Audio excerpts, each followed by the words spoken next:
সমাজ চলবে একটা নীতিমালার মধ্য দিয়ে, এখন সমাজ চলছে বুঝামিলের মধ্য দিয়ে। চমৎকার শুনি ইলেকশনের আগে আমরা বিল্ড আপ করবো meritocratic society, not politocratic society, but just after election আমরা বলি যে এটা কখন জানি কোথায় বলেছিলাম নাকি মনে পড়ে না, তো আমাদের ভাবটা হয়ে যায় এরকম, পুরো ফাংশনটা চলে যায় তখন পলিটোক্রেসির করে। আজকে এখানে দাঁড়িয়েও কৃষিবিদ ফোরামের আমাদের ভাই বলেছেন বিসিবির মতো এটাকেও এখানে কু ঘটানোর চেষ্টা করা হচ্ছে। কি দরকার হবে এখানে কু করতে হবে কেন? এখানে তো সব মেরিটোরিয়াস মানুষগুলো আছে, এখানে মেরিট দিয়ে জাতিকে কন্ট্রিবিউট করে, এখানে নেতৃত্ব জোর করে দখল করে এগুলাকে ধ্বংস করতে হবে কেন? যার সেই যোগ্যতা আছে, সে যে দলের হোক, যে ধর্মের হোক, এমনকি কোন দলের সে না হোক, সেটা এই দেশের নাগরিক।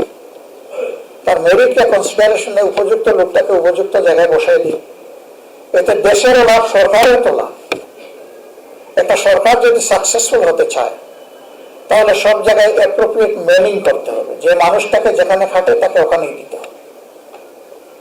এখানে ধর্ম, লিঙ্গ, বর্ণ, এখানে রাজনীতি দেখার কোনো সুযোগ নেই। আমরা এই ব্যাড কালচারের খবর রচনা করা দরকার।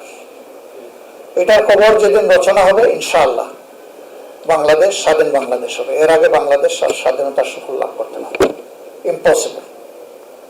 এই বারবার কড়াইতে জীবন্ত মাছ, এটাকে ভাজা করা হচ্ছে, লাভ দিবে বাঁচার জন্য পড়ে যাবে চুলার মধ্যে। আমাদের অবস্থা তাই হচ্ছে, আমরা বাঁচার জন্য লাভ দিচ্ছি, পড়ে যাচ্ছি আমরা চুলার মধ্যে। এখান থেকে আমাদেরকে ইনশাল্লাহ বের হয়ে আসতে হবে। আমরা সরকারের কাছে আহ্বান জানাবো, সম্প্রতি অতীত থেকে আমরা আসেন সবাই শিক্ষা নিই। পাপ তো বাপকেও ছাড়ে না, ক্ষমতা মানুষকে অন্ধ করে ফেলে। তখন আর এই ট্রান্সপারেন্ট লুকিং গ্লাস অথবা স্পেকটাকল থাকে না, তখন স্টিলের গ্লাস এখানে পড়ে যায়, এই জন্য সমাজকে আর দেখে না। আসুন আমরা ট্রান্সপারেন্ট গ্লাস দিয়ে সমাজটাকে দেখি, মানুষের হাহাকার বোঝার চেষ্টা করি। কৃষির যদি এই দেশে বিপর্যয় ঘটে, গোটা জাতির বিপর্যয় ঘটে। কোন বিদেশি ঋণ আর সহায়তা এই জাতিকে কোমর সোজা করে দাঁড়াতে সুযোগ করে দিতে পারবে না। কৃষি বাঁচলে দেশ বাঁচবে, এটা যেন আমরা ভুলে না যাই।